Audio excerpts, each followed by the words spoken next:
지금으로부터 2016년 전에 하나님의 아들이신 예수님께서 마리아의 몸에 성령으로 잉태되어 유대 땅 베들레헴에서 탄생하셨습니다. 오늘은 아기 예수님의 탄생을 기념하고 축하하는 크리스마스 성탄절입니다. 그러나 오늘날 일반 대중들에게 성탄절은 예수님의 탄생과는 상관이 없는 날로 기억이 되고 있습니다. 미국 대학의 어느 심리학과 교수가 40여 명의 학생들에게 단어 연상 테스트를 실시했습니다. 크리스마스란 단어를 주고 생각나는 것을 하나씩 적어보게 했습니다. 그런데 어떤 대답이 나왔을까요? 추리, 선물, 칠면조, 휴일, 캐롤, 산타클로스, 루돌프 사슴 등 모두 다양한 답변들이 나왔습니다. 그러나 안타깝게도 예수 그리스도를 적어낸 학생은 단 한 명도 없었습니다. 예수님의 탄생을 기념하는 성탄절에 어느새 사람들의 기억 속에는 성탄절의 주인공이신 예수님이 사라져 버렸습니다. 이것이 바로 오늘날 세상이 성탄절을 기다리고 지키는 풍경입니다. 그래서 오늘 이 시간에는 성탄의 의라는 제목으로 아기 예수님의 탄생 사건이 갖는 특별한 의미에 대해서 본문을 중심으로 살펴보며 은혜를 나누도록 하겠습니다. 첫째로, 아기 예수님의 탄생은 역사 속에 실제로 있었던 사건입니다. 교회를 다니지 않는 사람들 중에는 성경에 기록되어 있는 이야기들이 역사상 실제로 있었다는 사실을 믿지 않고 의심하거나 불신하는 경우가 많습니다. 많은 사람들은 성경의 이야기가 고대 그리스 신화나 로마 신화처럼 인간의 상상력이 만들어낸 허구적인 이야기로 생각하는 경우가 있습니다. 그들은 신약 성경의 이 복음서에 기록하고 있는 아기 예수님의 탄생 이야기들의 역사성을 의심합니다. 그러나 아기 예수님의 탄생 사건은 역사상 실제로 있었던 사실입니다. 우리가 읽지는 않았지만 오늘 본문을 포함하고 있는 이 누가복음 2장 1절로 2절 말씀을 보시면 이렇게 기록이 되어 있습니다.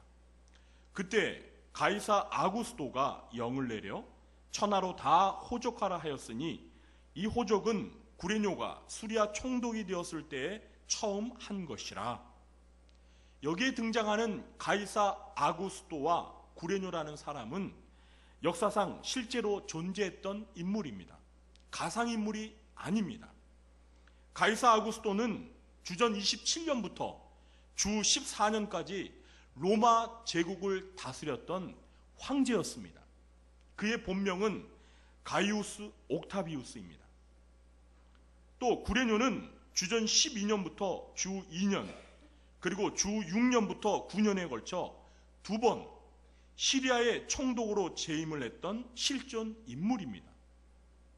2장 3절로 5절을 보면 가이사 아구스도가 세금 징수를 목적으로 호족 조사를 실시하도록 명을 내렸을 때 다윗의 자손인 요셉은 호족을 하러 임신한 마리아와 함께 조상 다윗의 고향인 베들레헴을 방문했던 것입니다. 그리고 베들레헴에 머물 때에 마리아가 해산할 날이 차서 아기 예수님이 탄생하셨다라고 기록하고 있습니다. 이렇게 누가가 가이사 아구스도와 구레뇨라는 실존 인물들의 이름과 또 유대 땅 베들레헴이라는 지명을 언급하는 이유가 무엇일까요? 그것은 아기 예수님의 탄생이 역사상 어떤 시기와 어떤 장소에서 실제로 있었던 사실임을 입증하기 위해서입니다. 예수님의 탄생 사건은 세계의 역사를 예수님이 탄생하시기 전과 예수님이 탄생하신 후로 구분하는 기준점이 되었습니다. 그래서 BC와 AD가 생겨난 것입니다. 만일 예수님의 탄생이 역사적 사실이 아니라면 어떻게 세계 역사의 시기를 구분하는 기준점이 될 수가 있겠습니까? 분명한 것은 예수님의 탄생 사건뿐만 아니라 예수님의 생애 전체가 모두 다 역사적인 사실이라는 것입니다. 그러니까 예수님의 죽음과 부활과 그리고 승천 모두가 실제로 발생한 사건이라는 것입니다. 불신자들 가운데는 예수님이 역사상 실제로 존재한 인물이라는 사실은 믿지만 예수님이 처녀의 몸에 성령으로 잉태되었다는 사실은 믿지 않습니다. 또한 예수님이 십자가에 못 박혀 죽었다는 사실은 인정하지만 죽은 지 3일 만에 다시 부활하셨다는 사실과 구름을 타고 하늘로 승천하셨다는 사실은 믿지를 않습니다. 여러분들은 왜 사람들이 예수님과 관련하여 이런 사건들의 역사성을 의심한다라고 생각하십니까? 의심하는 그 이유가 무엇일까요? 아마도 많은 분들이 믿음이 없기 때문이라고 답을 하실 것입니다. 맞습니다. 믿음이 없기 때문에 그러한 사실을 믿지 못하는 것입니다. 그러나 좀 더 구체적으로 설명을 한다면 무엇에 대한 믿음이 없기 때문일까요? 그것은 바로 처녀 마리아의 몸에서 태어난 아기 예수님이 전지전능하신 하나님의 아들이시며 성자 하나님이라는 사실에 대한 믿음이 없기 때문입니다. 불신자들에게 예수님은 그저 요셉과 마리아 이 부부 사이에서 태어난 그들의 자식으로 평범한 인간 그 이상도 그 이하도 아니라고 생각하기 때문입니다. 그들은 예수님이 자신들과 똑같은 인간이라는 사실은 받아들이지만 예수님이 하나님의 아들로서 신성을 지닌 하나님이라는 사실은 받아들이지 않는 것입니다. 그러므로 이 성탄의 첫 번째 의의는 아기 예수님의 탄생 사건이 역사적 사실이면서 동시에 동정녀 마리아에게 성령으로 잉태된 아기 예수가 인간으로 오신 하나님의 아들이라는 사실을 믿어야 한다는 것입니다. 저와 여러분은 이 사실을 확실히 믿으십니까? 아멘. 둘째로, 성탄의 소식은 온 백성에게 큰 기쁨을 안겨줄 좋은 소식입니다. 오늘 본문은 주의 천사가 나타나 이 양떼를 지키던 목자들에게 그리스도의 탄생 소식을 알려주는 내용입니다. 10절에서 천사는 매우 감격에 찬 목소리로 이렇게 말합니다. 보라, 내가 온 백성에게 미칠 큰 기쁨의 좋은 소식을 너희에게 전하노라. 여기에서 큰 기쁨의 좋은 소식이란 구체적으로 무엇을 가리키는 것일까요? 바로 다음 절인 11절 말씀을 가리킵니다. 오늘 다윗의 동네에 너희를 위하여 누가 나셨다고요? 구주가 나셨으니 곧 그리스도 주시니라. 그렇습니다. 큰 기쁨의 좋은 소식이란 바로 오늘 다윗의 고향인 베들레헴에 우리를 위하여 구주이신 예수 그리스도께서 메시아가 탄생하셨다는 소식입니다. 일반적으로 아기가 태어났다는 소식은 매우 기쁘고 좋은 소식입니다. 적어도 그 부모와 그 아기의 부모와 친척들에게는 그렇습니다. 그런데 아기 예수님의 탄생 소식은 그 가족들뿐만 아니라 온 이스라엘 백성들에게 큰 기쁨을 안겨주는 좋은 소식이었습니다. 자, 그러면 어째서 아기 예수님의 탄생 소식이 온 이스라엘 백성들에게 큰 기쁨의 소식이 되었을까요? 그 이유를 제대로 이해하기 위해서는 먼저 당시 이스라엘 민족의 암울했던 정치적 상황과 영적인 배경을 이해할 필요가 있습니다.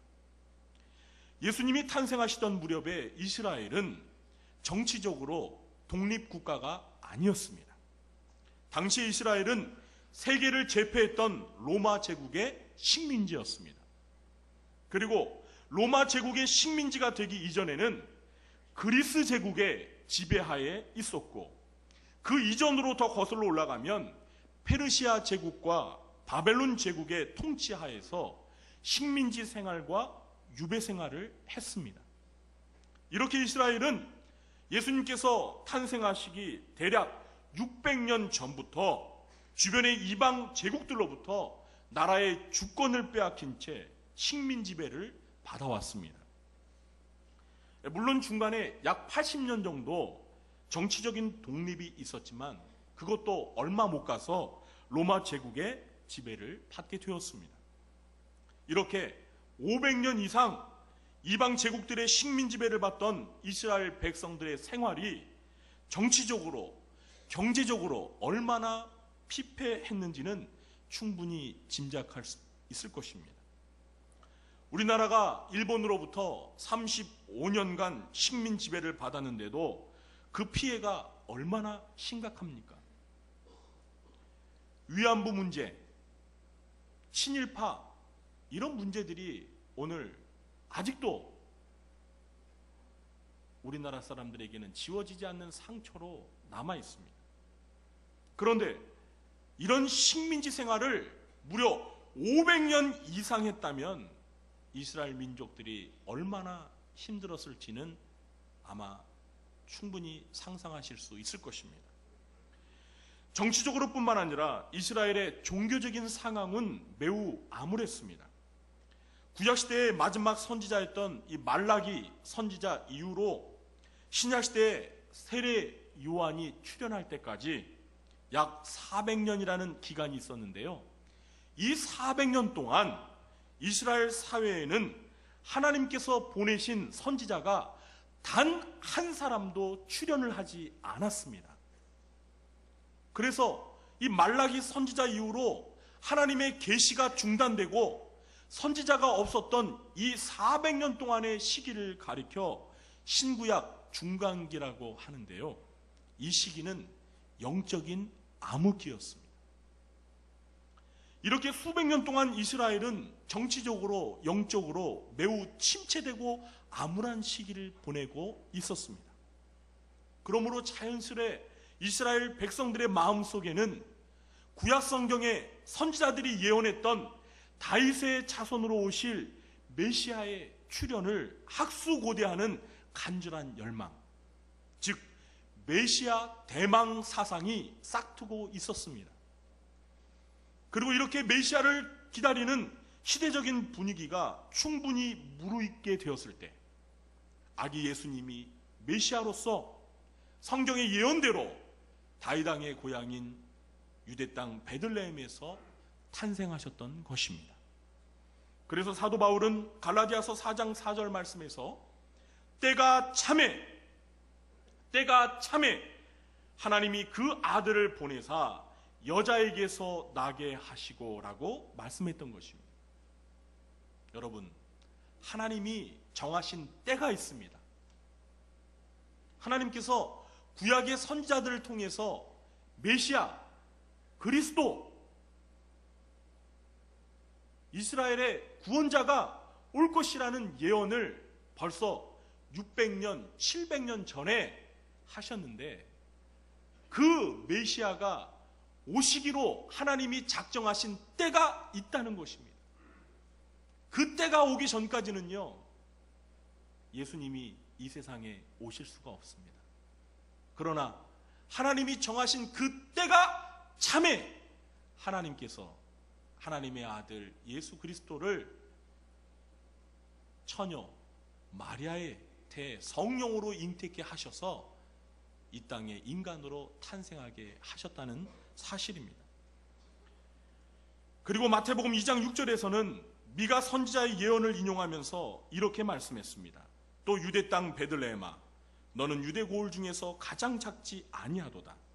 내게서 한 다스리는 자가 나와서 내 백성 이스라엘의 목자가 되리라 하였음이니이다.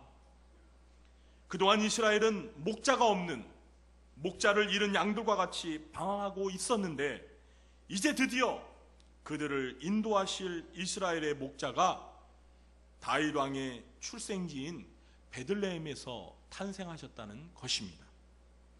이러한 시대적인 배경을 염두에 두고 오늘 본문 말씀을 읽을 때 우리는 오늘 천사가 말한 이 아기 예수님의 탄생 소식이 왜 온 이스라엘 백성들에게 큰 기쁨의 좋은 소식인지를 이해할 수가 있게 됩니다. 여러분, 기쁜 소식은 혼자 알아서는 안 됩니다. 기쁜 소식은 많은 사람들에게 널리 전하여서 함께 기쁨을 공유해야 합니다. 제 말이 맞습니까? 이 성탄의 기쁜 소식을 목자들에게 전하였던 천사처럼 저와 여러분도 아기 예수님의 탄생 이 소식을, 이 기쁜 소식을, 큰 기쁨의 좋은 소식을 예수님을 믿지 않는 사람들에게 전하며 사시길 주님의 이름으로 축원합니다. 셋째로, 아기 예수님이 탄생하신 목적은 우리를 죄에서 구원하시기 위해서입니다. 방금 전 우리는 아기 예수님의 탄생 소식이 온 이스라엘 백성들에게 큰 기쁨의 좋은 소식이 된다는 사실에 대해서 살펴보았습니다. 자, 그런데 아기 예수님의 탄생 소식이 단지 이스라엘 백성들에게만 큰 기쁨의 좋은 소식이었을까요? 아닙니다. 성탄의 소식은 지구상에 존재하는 모든 인류에게 가장 큰 기쁨을 안겨준 좋은 소식, 굿뉴스, 복음이었습니다. 왜 그렇습니까? 예수님은 우리를 죄에서 구원하시기 위해서 이 땅에 오신 인류의 구원자이기 때문입니다. 여러분은 이 사실을 믿으십니까? 아멘.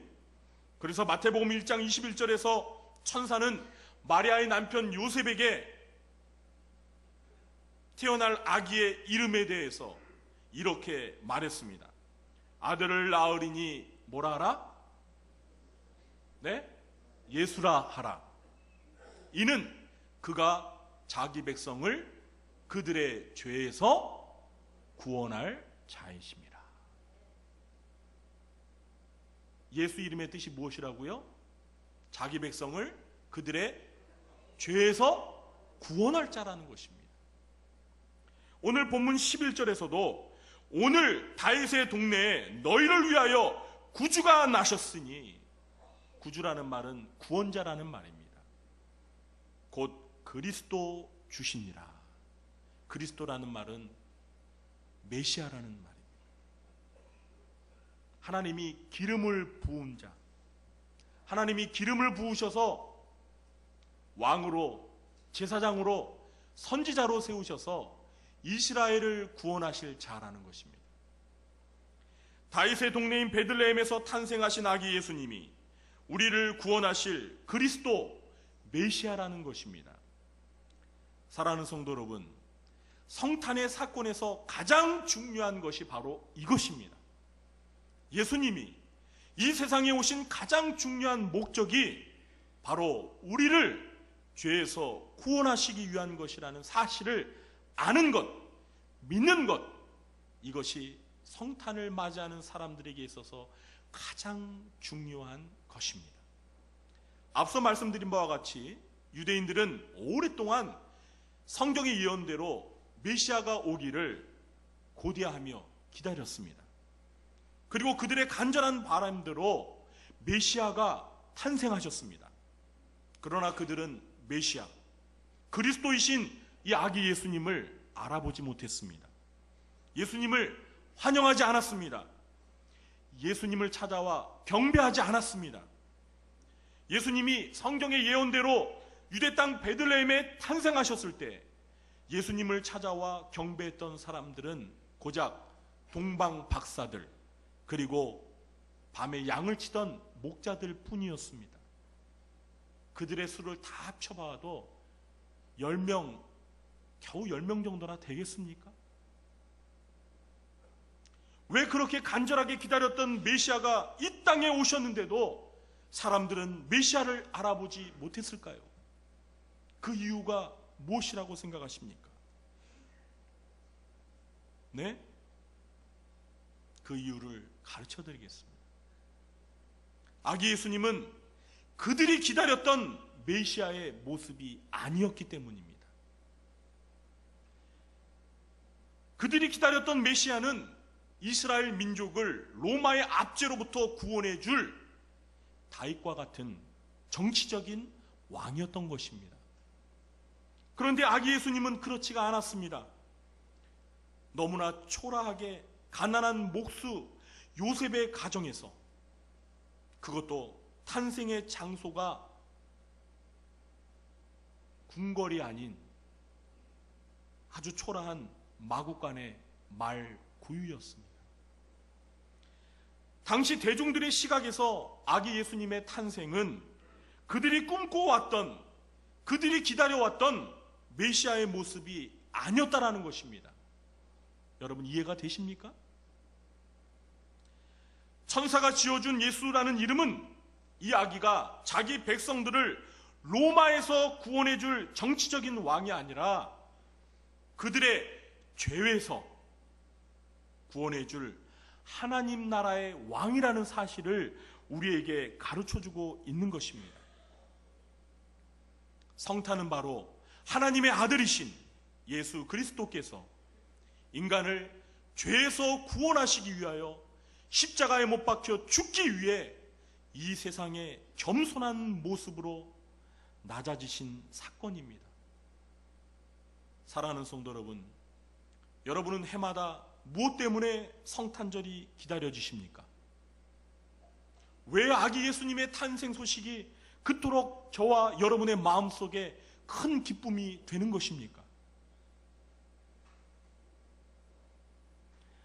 아기 예수님이 우리의 죄 문제를 해결해 주시기 위해서 이 땅에 오셨기 때문에 성탄절이 기다려지고 성탄의 소식이 우리 마음속에 가장 큰 기쁨의 소식이 되는 줄 믿습니다. 우리를 구원하시기 위해서, 십자가를 지시기 위해서 아기 예수님이 이 세상에 2016년 전에 탄생하신 것입니다. 이 사실을 망각하고 치러지는 모든 성탄절 행사는 아무런 의미가 없습니다. 그것은 성탄의 의의와 본질을 모르는 세상 사람들의 모습과 다를 바가 없는 것입니다. 이제 설교를 마무리하면서 제가 설교의 서두에서 소개했던 단어 연상 테스트 이야기를 다시 해보려고 합니다. 저와 여러분은 크리스마스, 성탄절이라는 단어를 들으면 무엇이 생각나십니까? 저와 여러분도 아까 그 대학생들처럼 산타 할아버지와 루돌프 사슴코가 생각나십니까? 우리가 성탄의 의의를 제대로 안다면 우리에게는 크리스마스, 성탄절 하면 무엇이 떠올라야 될까요? 예수 그리스도, 구원, 십자가, 하나님의 사랑, 은혜, 이런 단어들이 떠올라야 되는 것 아닙니까? 제 말이 맞으면 아멘 하시기 바랍니다. 지구상에서 첫 번째 맞이했던 성탄절 밤에는 천군 천사들이 아기 예수님의 탄생을 축하하며 지극히 높은 곳에서는 하나님께 영광이요, 땅에서는 하나님이 기뻐하시는 사람들 중에 평화로다라는 찬양이 하늘과 땅에 울려 퍼졌습니다. 그런데 여러분, 지금은 어떻습니까? 크리스마스가 되었는데 우리가 들을 수 있는 캐럴송은 무엇입니까? 흰 눈 사이로 썰매를 타고 달리는 기쁨 섞게도 하다, 그러면서 하는 게 산타클로스, 루돌프 사슴코. 오늘 세상 사람들이 듣는 노래는 이런 캐롤송이에요. 천군 천사들이 아기 예수님의 탄생 사건을 온 세상 사람들에게 알리며 하늘에는 하나님께 영광이요 땅에서는 하나님의 기뻐하심을 입은 사람들 중에 평화로다라고 외쳤던 그 찬양의 소리가 점점 사라지고 있습니다. 왜요? 세상 사람들은 성탄의 의미를 알지 못하기 때문입니다. 첫 번째 맞이했던 성탄절, 그 이후로 2016년이 지났습니다. 오늘 우리는 2000하고도 16번째 맞는 성탄절을 맞이했습니다. 오늘 이 성탄절에도 성탄의 의의를 아는 여러분들의 입술을 통해서 천군 천사들이 하나님을 향해, 세상을 향해 외쳤던 그 찬양의 노래가 우리들의 입술을 통해서 하나님께 그리고 세상 사람들에게 들려지게 되기를 주님의 이름으로 간절히 축원합니다. 기도하겠습니다. 하나님 아버지, 2000년 전 아기 예수님은